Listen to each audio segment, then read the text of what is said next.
Hello class and welcome back बच्चों। बेटा topic read करेंगे आज ग्लोबलाइजेशन, सबसे पहले एनसीईआरटी से, फिर समझेंगे बेटा, फिर नोट्स बनाने स्टार्ट करेंगे। बाबू प्राइवेटाइजेशन तक हम फिनिश कर चुके हैं और मुझे लगता है आज ये लास्ट लेक्चर होगा बेटा ग्लोबलाइजेशन पर, और आज चैप्टर फिनिश हो जाएगा। लो प्यारे बच्चों रीड करते हैं फटाफट से ग्लोबलाइजेशन। बाबू मैं वैसे इसके बारे में एक चर्चा कर चुका हूँ आपके साथ, दोबारा हल्की सी चर्चा करके आपको रिवाइज करा दूंगा। Although globalisation is generally understood to mean integration of the economy of the country with the world economy, it is a complex phenomena. It is an outcome of the set of various policies that are aimed at transforming the world towards greater interdependence and integration. It involves creation of network and activity transcending economic, social and geographical boundaries. Globalization attempt to establish link in such a way that the happening in India can be influenced by events happening miles away. It is turning the world into one whole or creating a borderless world. लो प्यारे बच्चों समझने की कोशिश करना। बाबू याद करा देता हूँ ग्लोबलाइजेशन क्या होता है। बेटा एक रटने के लिए हमारे को ना इंटेंसिव डेफिनेशन रटवाई जा रही है कि ग्लोबलाइजेशन क्या होता है। Integrating the economy of our country with the world economy, अपने देश की इकोनॉमी को पूरी दुनिया की इकोनॉमी के साथ जोड़ना। सिंपली बोलूँ तो बेटा अपने बैरियर्स जो आपने अपनी कंट्री के बाहर बैरियर लगाए हुए हैं ना बाबू, वो सब हटा दो। बेटा 1950 टू 1990 जो इंडियन इकोनॉमी थी, हम क्या सोचते थे? Import substitution.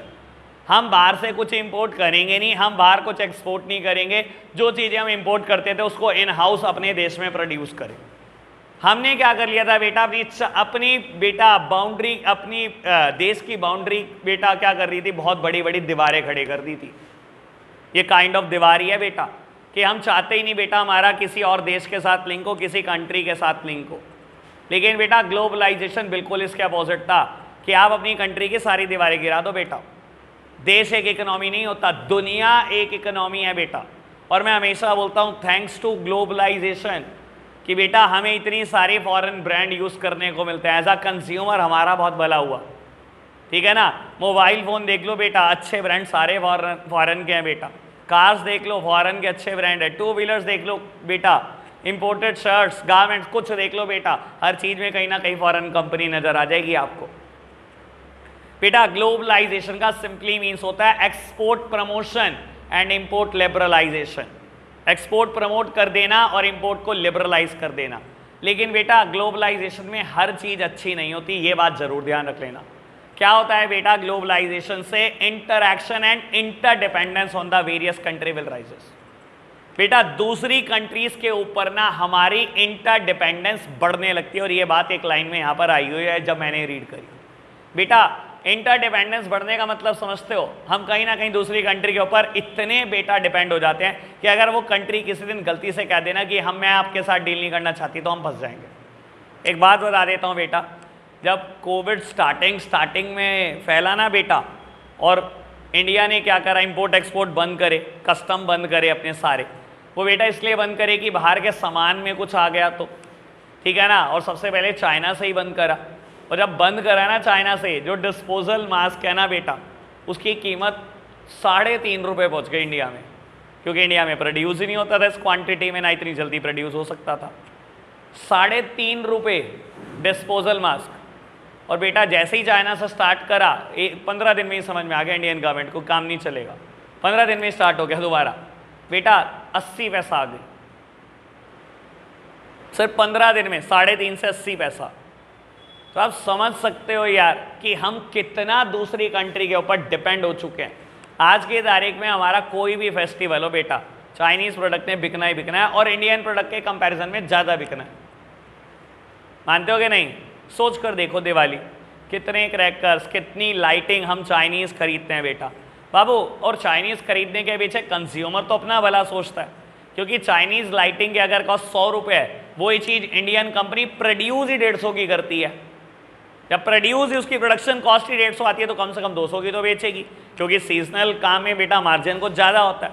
अगर इंडियन कंपनी उसको 200 में बेच रही है और वो चाइनीज़ कंपनी 100 में बेच रही है, तो हमें लगता है भाई हम तो चाइनीज़ खरीदेंगे। फिर हमें क्या कहा जाता है कि बेटा आप चाइनीज प्रोडक्ट खरीदते हो। अरे अगर आपको बेटा करना है कुछ तो आप ही बैन कर दो ना, हमें क्या कहते हो? ठीक है ना। कोई फेस्टिवल सोच के देख लो बेटा, हमारा इंटरैक्शन दूसरी कंट्रीज के साथ बढ़ चुका है। ग्लोबलाइजेशन होने से हमारा इंटरैक्शन भी बढ़ता है और इंटरडिपेंडेंस भी बढ़ती है, तो ये एक ड्रॉबैक भी है। चलो खैर आगे बढ़ते हैं बेटा। टॉपिक का नाम है बेटा आउटसोर्सिंग। इस पे चर्चा कुछ देर ज़्यादा होगी, लगभग 20 मिनट चर्चा करूंगा आउटसोर्सिंग पे। पहले रीड करता हूं फिर समझाता हूं, टोटल 20 मिनट लगेंगे बेटा। बाबू कहता है this is one of the important outcome of the globalisation process. In outsourcing a company hire regular services from external sources, mostly from other country which are previously provided internally or from within the country, like legal advices, computer services, advertisement, security, each provided by a respective department of the company. As a form of economic activity, outsourcing has intensified in recent times because of the growth of the fast mode of communication, particularly the growth of IT. Many of the services such as voice-based business processes, popularly known as BPO or call center, record keeping, accountancy, banking services, music recording, film editing, book transcription, clinical advice, or even teaching are being outsourced by the company in developed countries to India. With the help of modern telecommunication link, including the internet, the text, voice, or the visual data in respect of these services is digitized and transmitted in a real time over continents and national boundaries. Most MNCs and even small companies are outsourcing their services to India when they can be availed at a cheaper cost with reasonable degree of skill and accuracy. The low wage rates and the availability of skilled manpower in India have made it a destination of global outsourcing in a post-reform period. चलो जी, इस पे बहुत चर्चा करनी है मुझे। बाबू सबसे पहले बेसिक से स्टार्ट करके एडवांस लेवल पे लेकर आऊँगा आपको। बेटा एक टर्म आती है आउटसोर्सिंग, कई बच्चों ने 11th में भी ये पढ़ी होगी बिजनेस स्टडीज़ में। बेसिकली इसका सिंपल लैंग्वेज में मतलब होता है बेटा अ सोर्स फ्रॉम आउटसाइड। नाम है बेटा आउटसोर्सिंग, मतलब अ सोर्स फ्रॉम आउटसाइड। बेटा इंडिया में चाहे थोड़ा लेट शुरू हुआ, लेकिन बेटा लोगों ने रिकॉग्नाइज किया कि अगर हम अपनी कॉर एक्टिविटी पे फोकस करेंगे ना तो बेटर रिजल्ट आएंगे, रादर देन कि हम कॉर और नॉन कॉर दोनों खुद परफॉर्म कर रहे हैं। बेटा समझाने के लिए एक एग्जांपल लेता हूँ, किसी एक स्कूल को सोच लो। बेटा स्कूल के लिए बच्चों को एजुकेशन देना उनकी कॉर एक्टिविटी है, लेकिन बेटा स्कूल की साफ सफाई, सैनिटेशन, बेटा स्कूल की सिक्योरिटी, ये दोनों चीज़ें बेटा नॉन कॉर एक्टिविटी है। पहले क्या होता था बेटा, स्कूल इनके लिए खुद स्टाफ मेंटेन करते थे, खुद रख रहे हैं स्टाफ, साफ सफाई वाला 4th ग्रेड खुद रख रहे हैं सारा स्टाफ, ठीक है ना। सिक्योरिटी के लिए वॉचमैन, सिक्योरिटी गार्ड सब खुद रख रहे हैं बेटा, और फिर टेंशनों में सारा दिन। आज सफाई के लिए ये नहीं आया, आज ये नहीं आया, ये तो भाई स्कूल शुरू होने का टाइम हो गया, इस क्लास में सफाई नहीं हुई, आज लाइब्रेरी में सफाई नहीं हुई, आज कंप्यूटर रूम में नहीं सफाई हुई, और बेटा परेशान सारा दिन। बेटा यही होता है जब आप अपनी नॉन कॉर एक्टिविटी को भी खुद से परफॉर्म करना चाहते हो। लेकिन बेटा कहता हूँ कुछ लेट, लेकिन बेटा हर किसी ने रिकॉग्नाइज किया कि अगर आप अपनी कॉर एक्टिविटी पे फोकस करोगे ना तो रिजल्ट बहुत अच्छा आएंगे। धीरे धीरे क्या हुआ बेटा, मैं देख रहा हूँ आज के तारीख में बहुत सारे स्कूल्स ने ना अपनी सैनिटेशन को आउटसोर्स कर दिया, किसी आउटसाइड एजेंसी जो सिर्फ साफ सफाई करती है। बेटा एक कंपनी है बेटा जो सिर्फ साफ सफाई के लिए बनी है, सैनिटेशन, उसको अपनी बेटा स्कूल की सारी साफ सफाई आउटसोर्स कर दी। स्कूल ने बोला मैं स्टाफ नहीं रखूंगा ना, मैं बेटा आपको एक भी इक्विपमेंट दूंगा, स्कूल में साफ सफाई के लिए एक झाड़ू भी नहीं मिलेगी, सारा स्टाफ आपका, सारे इक्विपमेंट आपके, मेरे पास से मिलेंगे सिर्फ पैसे। मेरे पास उम्मीद भी मत करना बेटा कि कुछ मिलेगा। अब क्या होता है बेटा, वो कंपनियां बहुत सारे स्कूल्स के, बहुत सारे कॉलेजेस, बहुत बड़ी बड़ी एंटरप्राइज के काम पकड़ती हैं और क्या करती हैं बेटा, सिर्फ साफ सफाई का काम। हजारों स्टाफ उन्होंने रखा, स्टाफ उनका है। अगर उनको लगेगा कि बेटा मैं एक पर्टिकुलर स्कूल में 4 स्टाफ भेजता था, चारों छुट्टी में, कहीं और से 4 स्टाफ लाएं, लेकिन भेजेंगे। और इक्विपमेंट मान भी नहीं सकते, आपने देखे भी नहीं होंगे बेटा, इतने बड़े बड़े वैक्यूम क्लीनर्स होते हैं बेटा, कितनी देर लगती होगी साफ सफाई में। स्कूल का एक पूरा फ्लोर 10 मिनट में साफ कर देते हैं। 10 मिनट सिर्फ। कितने बड़े मोब होते हैं इलेक्ट्रॉनिक मोब, कितने बड़े पोछे होते हैं? लगभग इस रूम का 1/4, यानी कि इस पिलर से समझ लो इतने बड़े मोब होते हैं। 10 मिनट में एक फ्लोर साफ करके चलते बनते हैं वो। तो बेटा ये लेवल है, ठीक है ना। हम क्या कर रहे हैं, धीरे धीरे बेटा अपनी नॉन कोर एक्टिविटी को किसी आउटसाइड एजेंसी से परफॉर्म कराना चाहते हैं। सेम वे सोच लो सिक्योरिटीज। बेटा अब स्कूल की सिक्योरिटी की बात करो, पहले स्कूल मेंटेन करता था स्टाफ, और सिरदर्दी आज 2 वॉचमैन नहीं आए, अब नाइट ड्यूटी कौन देगा? अब नाइट में कुछ चोरी हो गया तो क्या होगा, कौन बैठेगा? अब ये सिरदर्दियाँ पहले आप लिया करते थे। आज की तारीख में आप देखते हो कितनी सारी बेटा डिफेंस सर्विसेज, जितनी सारी सिक्योरिटी सर्विसेज एजेंसी खुल चुकी हैं बेटा, जो प्राइवेट लेवल पे सिक्योरिटी देती हैं। तो आप क्या करते हो, सीधा उनसे कॉन्ट्रैक्ट करते हो बेटा, साल भर का कॉन्ट्रैक्ट करा, इतने पैसे मिलेंगे, आप भेजोगे बेटा, पर्सन आप भेजोगे, हमें दिन में बेटा 4 बंदे चाहिए सिक्योरिटी के लिए, रात को 8 बंदे चाहिए, ठीक है ना। जितनी गन चाहिए, लाइसेंस चाहिए, सब आप इशू कराओगे, हमारे पास से सिर्फ पैसे मिलेंगे। वरना पहले स्कूल क्या कर रहा है बेटा, गनर्स के लाइसेंस इशू करा रहा है, फिर गन्स खरीद के दे रहा है, इसी में ही लाखों रुपए तबाह हो जाते थे। अब आप क्यों करोगे ये काम? ये काम तो आउटसाइड एजेंसी वैसे ही भी परफॉर्म कर रही है। तो बेटा ये होता है आउटसोर्सिंग, जब आप अपनी नॉन कोर एक्टिविटी को किसी आउटसाइड एजेंसी से परफॉर्म कराना लगते हो। और बेटा इसी को प्यार से बीपीओ बोला जाता है, बिजनेस प्रोसेस आउटसोर्सिंग। बेटा आप कोई प्रोडक्ट बनाते हो, उसका एक प्रोसेस आउटसोर्स कर देते हो, ठीक है ना। मैं समझाने के लिए बात 11 में ही बोलता था, दोबारा बोलता हूँ। बेटा आप कोई कंपनी है जो एक फैब्रिक खरीदती है और at the end result coat pant बेचती है, ठीक है ना। At the end result coat pant बेचती है, जस्ट लाइक ब्लैकबेरी। फैब्रिक खरीदती है, पहले फैब्रिक पे कटिंग होती है, फिर बेटा स्टिचिंग होती है, स्टिचिंग के बाद बेटा जिपर लगते हैं सारे, ठीक है ना, बटन्स लगते हैं सारे शर्ट में पैंट में, और उसके बाद बेटा कहीं ना कहीं बेटा प्रेसिंग होती है, आयरनिंग जिसको आप बोलते हो, फिर पैकिंग होती है, देन कोट पैंट बेचती है वो। अब देख लो बेटा कितनी सारी प्रोसेस से होके जाता है प्रोडक्ट। आप सोच भी नहीं सकते बेटा, उनकी प्रोसेस में से एक एक स्टेप आउटसोर्स हो जाता है।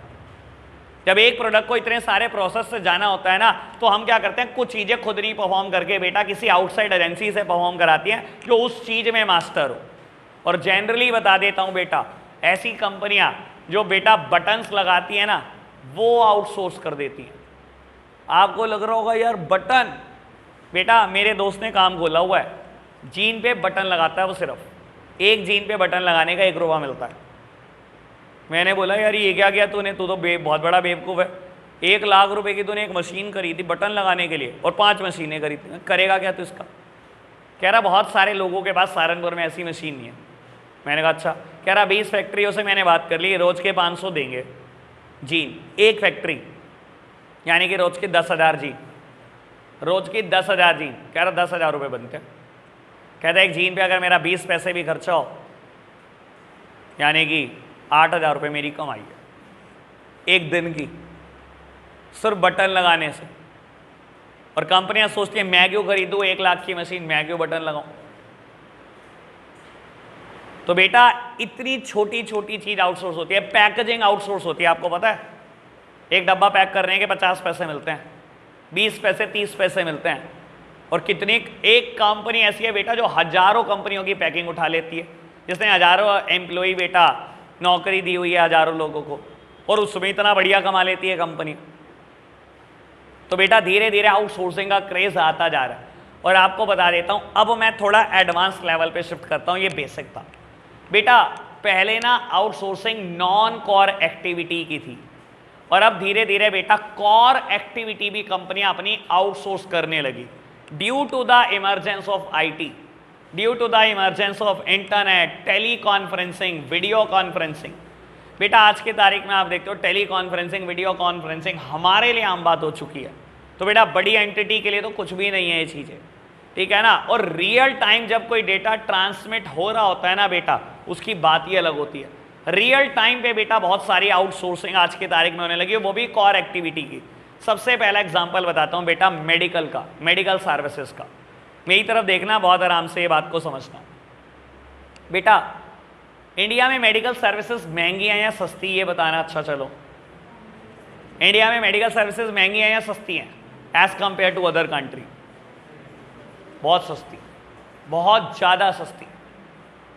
बेटा आपके शहर में कितने सारे डॉक्टर ऐसे हैं जो MBBS हैं, MD हैं और DM डॉक्टर हैं, ठीक है ना। DM डॉक्टर मतलब जब पढ़ाई का अंत होता है डॉक्टरी फील्ड में बेटा किसी चीज़ की, तो वो DM डॉक्टर बोला जाता है। जैसे न्यूरोलॉजी में बेटा आपको कम से कम शहर में 3 से 4 डॉक्टर DM मिलेंगे, ठीक है ना। न्यूरोलॉजिस्ट नसों के, DM डॉक्टर जिनकी कंसल्टेंसी फीस कितनी है, 600 रुपये, 700 रुपये।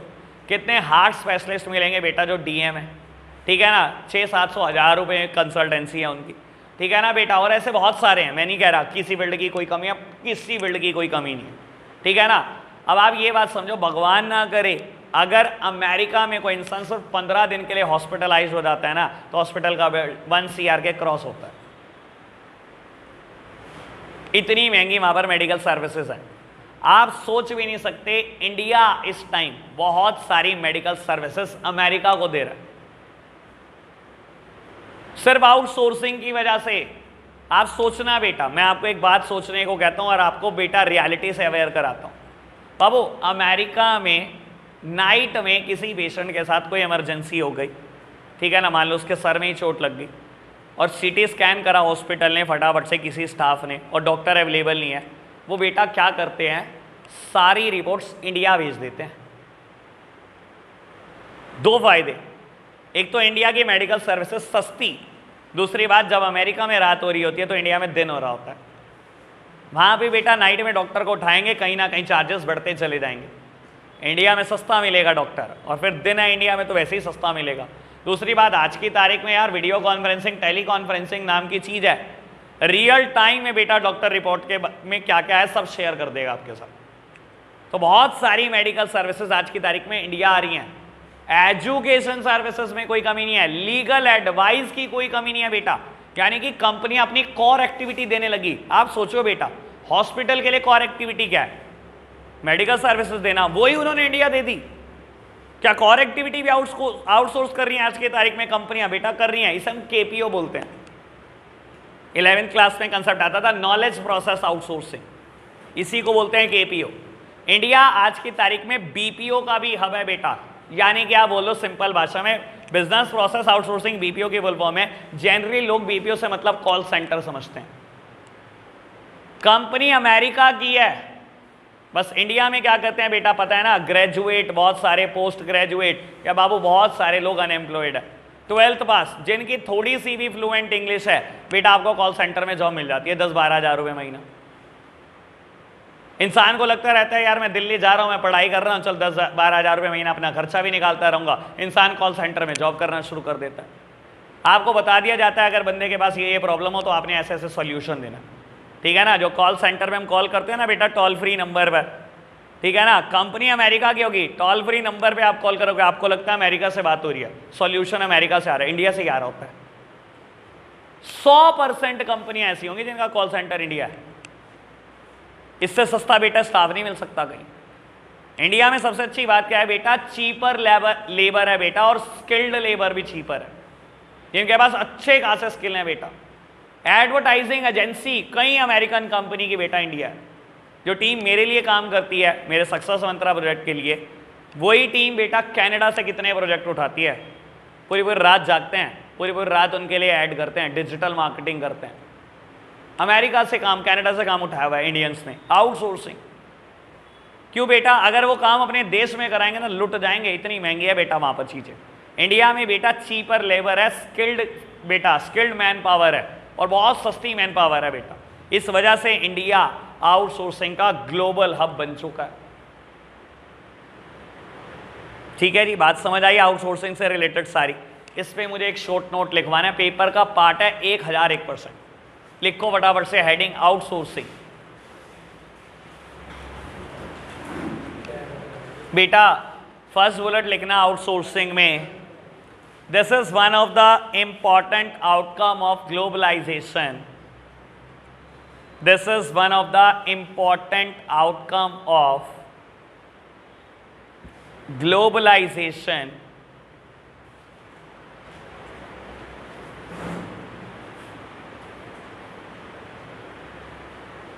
Full stop. Next bullet लिखना है बेटा, In outsourcing, a company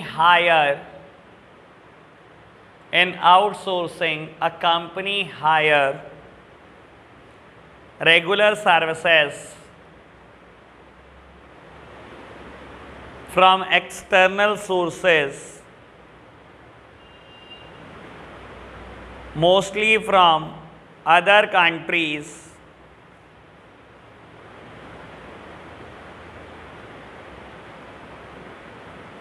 which was previously provided within the country.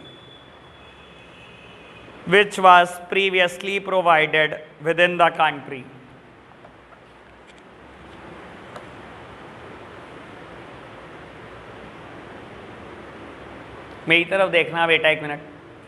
आप खुद सोचो बेटा, अगर ग्लोबलाइजेशन ना हुआ होता और अगर हम आउटसोर्सिंग में बिलीव कर भी रहे होते, हम बिलीव कर रहे हैं आउटसोर्सिंग में और ग्लोबलाइजेशन नहीं हुआ, तो हम अपनी नॉन कोर एक्टिविटी कहाँ दे रहे होते बेटा? Within a country, within a city दे रहे होते बेटा, विद इन अ टाउन, ठीक है ना, ऐसे ही कर रहे होते हम। लेकिन बेटा ग्लोबलाइजेशन का ये सबसे बड़ा इंपैक्ट हुआ कि बेटा दूसरे देशों में पहुंच चुके हैं बेटा। जो देश एक काम में स्पेशलिस्ट है बेटा, सारी आउटसोर्सिंग उसको दी जाती है। Just for example China assembling का मास्टर है बेटा। मैं बता देता हूं, इंडिया में आप कोई भी फोन चला रहे हो, किसी फोन का नाम ले लेना, 100% of the phones are assembled in China. 100% of the phones are assembled in China. India assembling, sorry बेटा, चाइना असेंबलिंग का मास्टर है।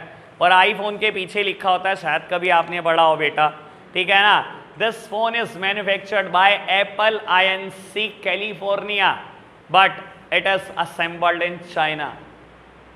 Apple is also assembled in China.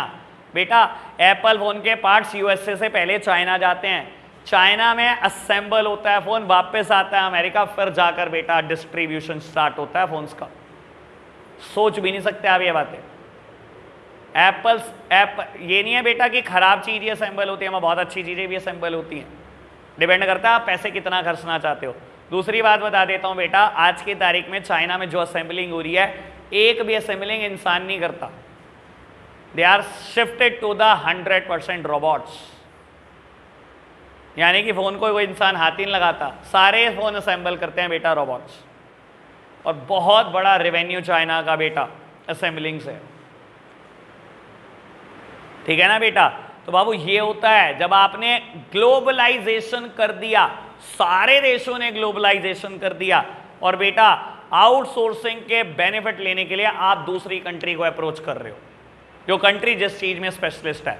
India is specialist in IT, ठीक है ना, बोला है ना कभी आपके सामने ये बात बेटा, ठीक है ना। और IT में एक फ्रेज बड़ी फेमस है बेटा, if it is difficult tell to India and if it is impossible tell to Russia. अगर कोई काम बहुत मुश्किल है IT में तो इंडियंस को बता दो, वो कर देंगे। एंड अगर कोई काम इम्पॉसिबल ही है तो वो रशिया को बता दो, रशिया वो भी कर देगा, ठीक है ना। Russia is number 1 in IT and India is number 2 in IT। और नंबर 2 भी होना बेटा कोई छोटी चीज़ नहीं होगी, दुनिया के 200 देश और आप नंबर 2 हो, ठीक है ना। आपको बता देता हूँ, मोस्ट ऑफ द कंट्री की गवर्नमेंट वेबसाइट्स इंडिया से बनती हैं। 2 कंपनियां हमारे यहाँ पर बड़ी फेमस है, Infosys and TCS, Tata consultancy services, प्यार से TCS बोलते हैं, और इन्फोसिस। कोई देश का आप नाम बोलना बेटा और उनकी गवर्नमेंट वेबसाइट देख लेना, या इन्फोसिस ने बनाई होगी या TCS ने। इंडिया में बता देता हूँ, सबसे तगड़ी 2 वेबसाइट इन्फोसिस ने बनाई है, दोनों GST और इनकम टैक्स, दोनों इन्फोसिस की बनाई हुई है। सारा देश का रेवेन्यू इन्हीं दोनों वेबसाइट पे है, तो आप समझ सकते हो बेटा, ठीक है ना। इंडिया हर साल IT से कितना कमाता है पता है आपको? एक स्टैट है बड़ा पुराना, बहुत पुराना बता रहा हूं अभी, $9,000 करोड़ सिर्फ IT के आउटसोर्सिंग से हम कमाते हैं, ठीक है ना, $9,000 करोड़। और ये मेरे हिसाब से आज की तारीख में कम से कम 20,000 करोड़ होगा। ये बहुत पुराना स्टैट बता रहा हूँ मैं। 20,000 करोड़ सिर्फ IT, बाकी अभी बहुत सेक्टर है। It is a global hub of outsourcing. चलो खैर, 2 बातें आप लिख चुके हो, आगे लिखते हैं बेटा। with the help of modern telecommunication, with the help of modern telecommunication, including internet, the text message यार, text, voice,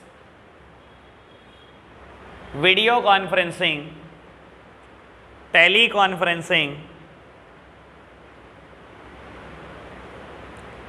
data are transmitted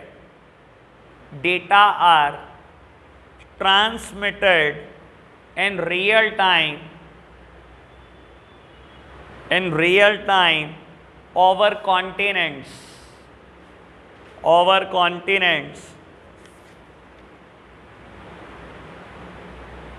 That's why most of the business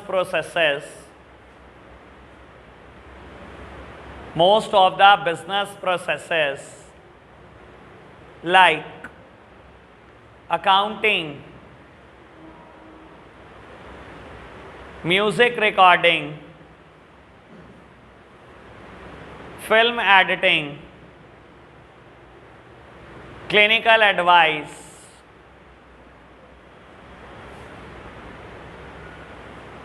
or even teaching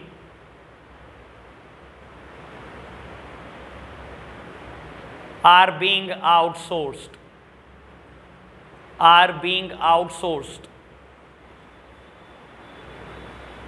मेरी तरफ देखना भाई, इतनी cheaper labour मिलना और इतने skills के साथ शायद किसी और देश में नहीं है। आप समझोगे भी नहीं इस बात को, आपको पता भी नहीं होगा। बहुत सारी हॉलीवुड मूवी की एडिटिंग इंडिया में होती है, बहुत सारी एनिमेटेड मूवीज बनती इंडिया में है, ठीक है ना। Animation again it is related with the IT, और आईटी में बेटा हम मास्टर हैं, ठीक है ना। आपने भी बहुत सारी देखी हैं अपने टाइम पर, शायद बाल गणेश हनुमान मूवी देखे हैं, सब एनिमेटेड मूवी हैं, सब इंडिया में बनी है भाई। बहुत सारी हॉलीवुड मूवीज की एडिटिंग इंडिया में हो रही है। तो बेटा मेन चीजें, टीचिंग, अच्छा टीचिंग आउटसोर्स होती होगी कि नहीं? आपके शहर के टीचर हैं, नाम नहीं डिस्क्लोज करता, उमेश कैम में पढ़ाते हैं, उनके पास इस टाइम पर जर्मनी से बच्चे पढ़ रहे हैं, जर्मनी से मैथ्स। आप ये सोच कर चलो बेटा बहुत हद तक सिलेबस सेम है। कुछ सब्जेक्ट ऐसे हैं बेटा जिनके सिलेबस सेम है हर जगह पर, कुछ चैप्टर्स के लिए बच्चे जर्मनी से पढ़ रहे हैं, ठीक है ना बेटा। तो टीचिंग कितने एक्सटेंट तक आउटसोर्स होने लगी आपको नहीं पता। और मैं बोलता हूँ आप स्किल रखो थोड़ा सा। बहुत सारे अमेरिकन हिंदी पढ़ना चाहते हैं, अच्छे से आना तो चाहिए, एक सब्जेक्ट मास्टरी तो होनी चाहिए। हिंदी पढ़ाने वाले यूट्यूब पे हजारों टीचर हैं जिनसे कई लोग पढ़ रहे होंगे, उनकी पेड सर्विसेज भी ले रहे होंगे। यार थोड़ी हम ही इंग्लिश पढ़ना चाहते हैं, वो भी तो कुछ पढ़ना चाहते हैं हमारे से। चलो खैर एक पॉइंट और लिखो, फिर बेटा खत्म करते हैं topic.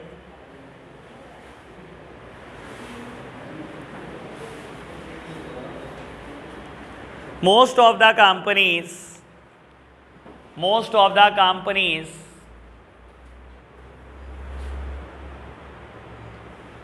like MNCs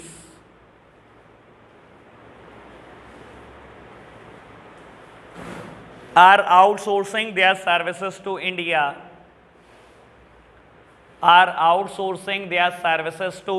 India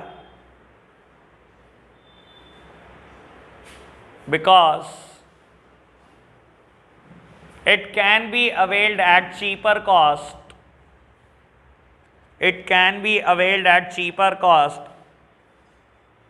With reasonable degree of skill and accuracy. It can be available at cheaper cost with reasonable degree of skills and accuracy.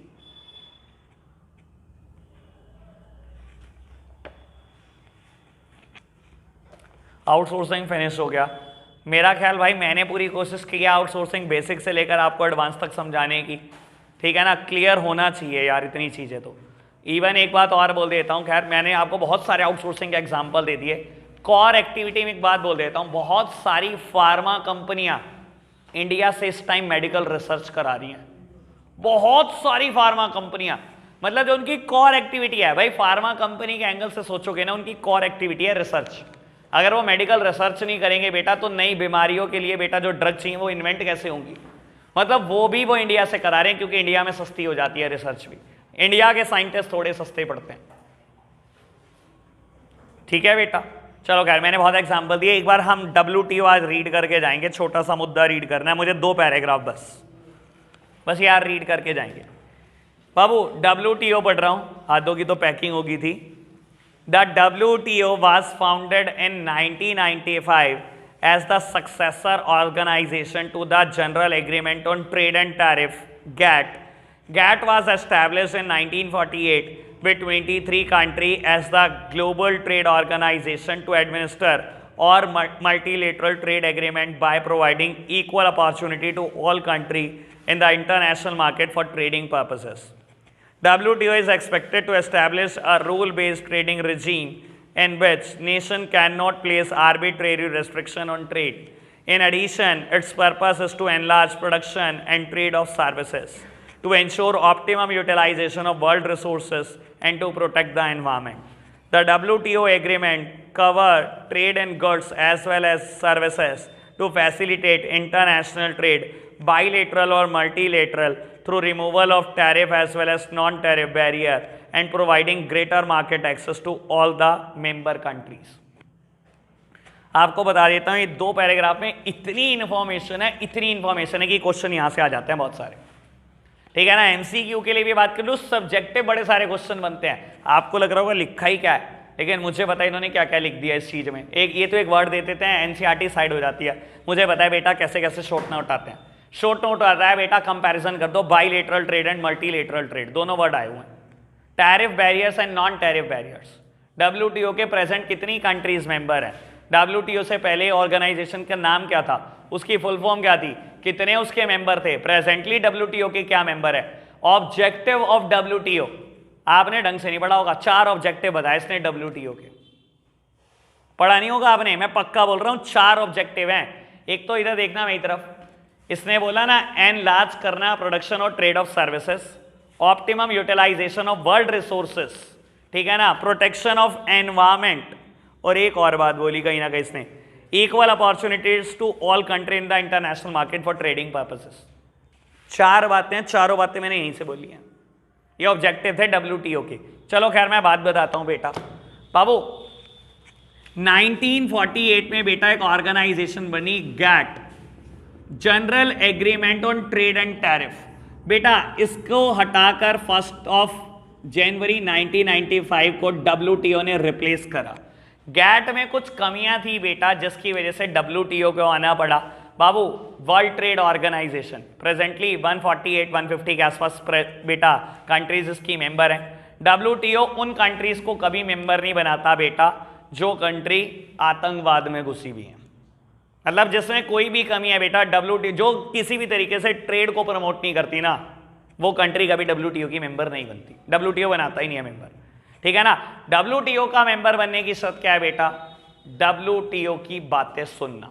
और बेटा आपको बता देता हूं WTO की टैग लाइन है बेटा, free trade in goods and services.